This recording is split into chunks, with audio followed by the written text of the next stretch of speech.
पे लोअर लगाना है।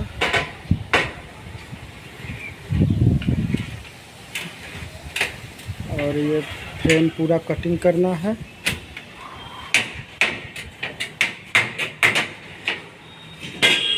फिर इसी फ्रेम पे LED स्टैंड बनाना है।